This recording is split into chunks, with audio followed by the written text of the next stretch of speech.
to get this money, trying to get this money, trying to get this money, trying to get this money, trying to get this money, trying to get this money.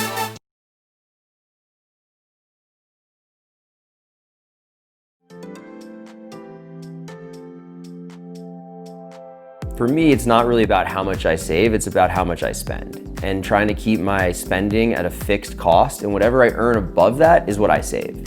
One habit I would definitely incorporate is tracking your spending. Performance measured is performance gained. And from 8 years of coaching people, I know that usually the most valuable thing that we did for them was showing them where their money was going. And they would realize, holy smokes, I'm spending that much on eating out?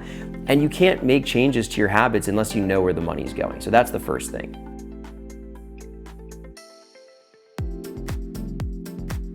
I often recommend that people write down for 2 weeks everything that they spend money on. Your spending will likely decrease because you won't want to write certain things down. If you go, oh, I'm gonna go buy a pizza. Oh, I'm gonna have to write it down. Then you decide, oh, well, maybe I'm not gonna buy the pizza. So it becomes a little bit of a game. I find that most people, as they continue to either accumulate debt or graduate and be in what they feel is like a suffocating circumstance, they don't even want to look at the bills. They don't even want to have full awareness of the position that they're in. The worst thing you can do is to ignore your finances, even if you're struggling, because that puts you off in a worse position than if you were cognizant of what was actually going on. So never avoid, actually be proactive.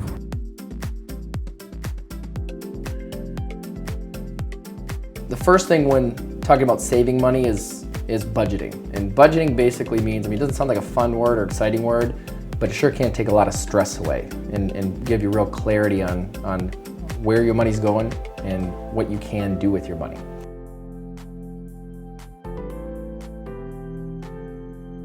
And when you create a budget, all you're simply doing is writing down all the expenses that you have to pay.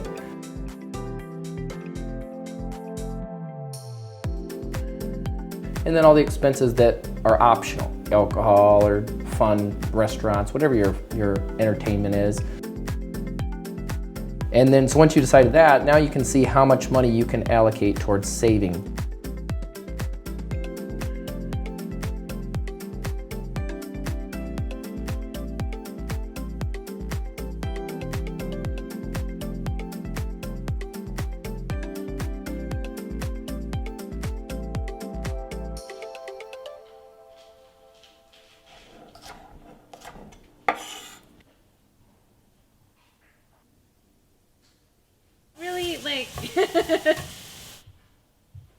Well, I can share with you that when we first got married, we had different perspectives about money.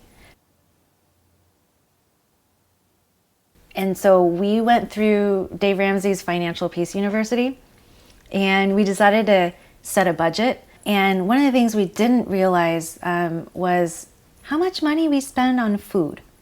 We loved eating. And so when you think of groceries and eating out, we didn't realize we weren't paying attention to how much we were really spending until we did the budget. And it shocked me, which meant saying no to a lot, which meant cooking at home a lot more, which meant date nights for me were really creative. Like we'd set a picnic on the floor in the living room and we'd chat, and we had our own little picnic at home, and it was just fun, like trying to live on a budget. So saying no to a lot of things really felt awkward at first, but then I learned that actually there's freedom in creating a budget. And it's because what it did was it gave us the ability to say yes anytime there was a need. But contentment came when we set a budget, when we first got married, and we decided to live well below our means.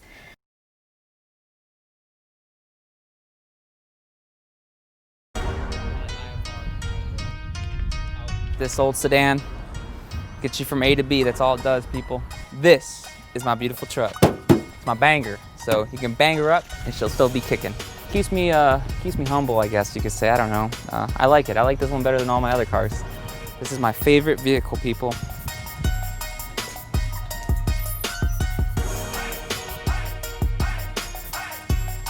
I would recommend for a student to save six figures, which many have done, is first realizing it's possible. A lot of people do this. They do this in all different industries, and it happens all over the place. But they all have similar traits. Birds of feathers flock together. You know, if you run a lot, you're probably gonna learn how to run correctly, you know? The key with doing anything is discipline. And what I've learned is through discipline, I get things done. I won't have the discipline unless I know what I'm going for though.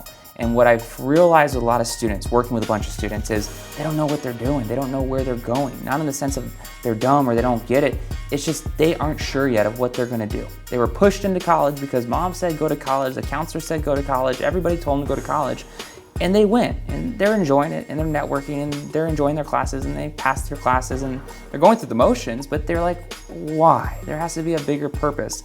Some say, okay, because I'll become a doctor, a lawyer, this or that, but then they look at their debt, and they're like, oh, where's the ROI?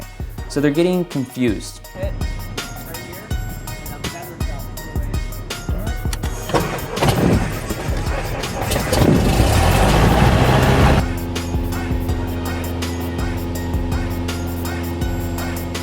For me, when I saved six figures, it's because I had a very clear, why am I doing this? How am I doing this? And what's the purpose of this, right?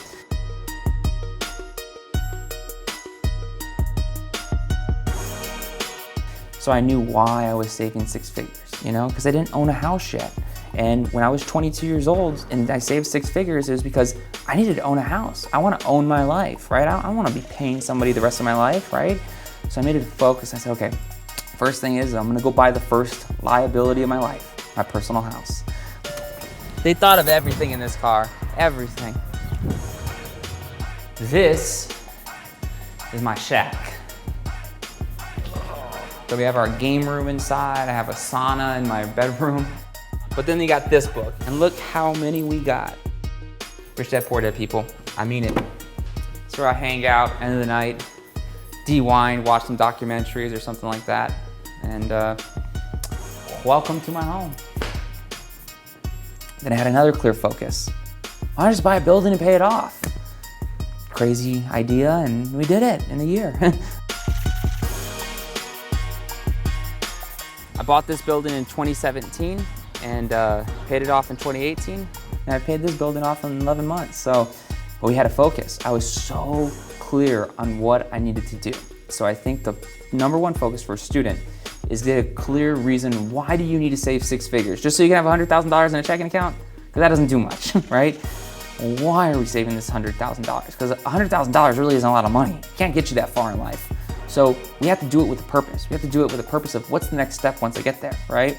And if that reason is large enough and it's deep enough to overcome all the other activities and overcome all the other scrutinies on as you journey through to save this $100,000 in a year, you'll do it. The discipline will be there.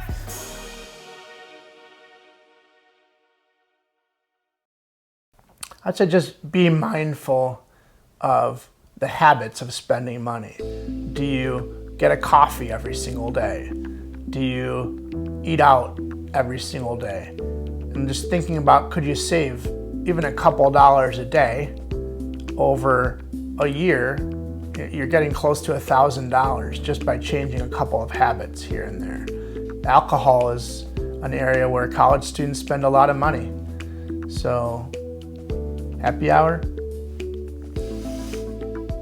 To be able to stick to your habits of saving a certain percentage of your income through the ups and downs can be really challenging. It can be just as challenging in the down parts as it can be the up parts.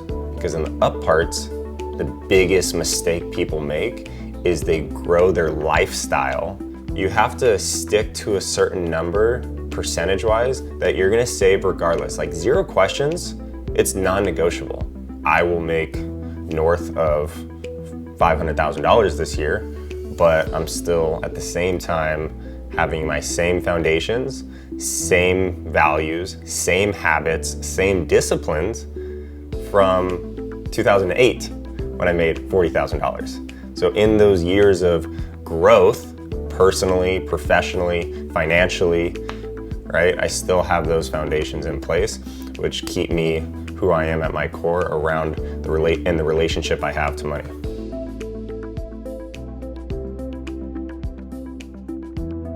personal finance is 20% head knowledge and 80% behavior.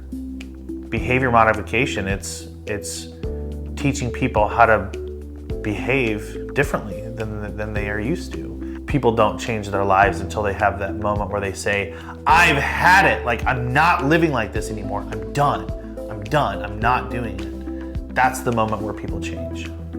And they change when they're faced with pain. And I remember breaking down to my dad, crying and just being like, why am I so bad at saving money? So there was so much pain there. And like, I was so upset with myself that in that moment of pain, like it just kind of snapped. And I was like, I'm never gonna feel that way again. I have to get good at this. People run into problems. They create these savings accounts, but then they're like, oh, an emergency came up, and they take the money out of the savings account. And then, you know, very rarely do they put it back in. So I think creating those different bank accounts, where these bank accounts I didn't even have a debit card for. I would have to write checks out of them. And how I solved the problem of for myself of not being able to dip in those accounts is I literally had to stroke a check every single time I wanted money out of that. So I set up systems and firewalls in between me and my money so that I can't touch it, or it's very hard for me to touch it.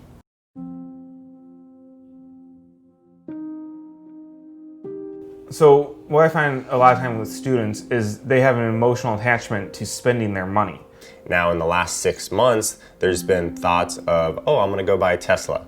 Or how can I get a nicer condo or a nicer loft or a nicer piece of property? And when I have those moments, I don't let the emotion control me. I take a step back and I look at it from a logical perspective and I say, do I really need that nicer loft? Do I really need the $100,000 Tesla? No. Can I afford it? Sure. But do I really need it? Is it actually going to fulfill me? Having certain standards, having core values around those ideas and those concepts is what's going to help you weather through the storm when you're having a peak year in income, right? And not going overboard with what you're buying.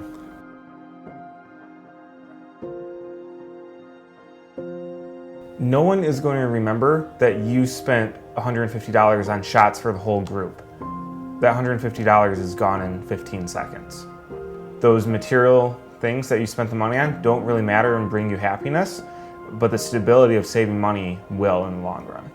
If one wants to save 6 figures while they're in their 20s, they have to practice something called delayed gratification.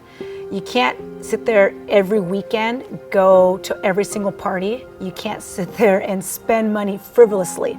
So think about a diet. Everyone wants to go on a diet. We all want to lose weight and feel really good about ourselves. But in the moment when you're looking at a plate of donuts or pasta or whatever, your mind will just override. Like, you know you have these future goals of being healthy, but your mind is like, I want this now. So it's all about this instant versus delayed gratification. So financial management is the exact same thing. You are constantly deciding between, do I save the extra $200 or do I spend it? Because, wow, there's this pair of shoes or there's this briefcase that I really, really want. So I could spend that money now and get what I want in this moment, or I could save it for the future. So it's this struggle between instant and delayed gratification, and it's really hard for a lot of people. That's why money management is hard. That's why dieting is hard.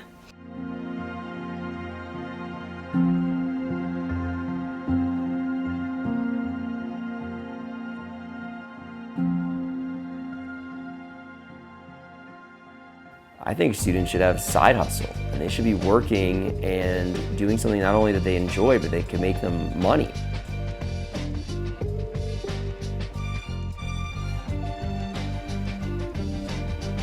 Hey, Michelle. I love working for myself just because I can control my own income.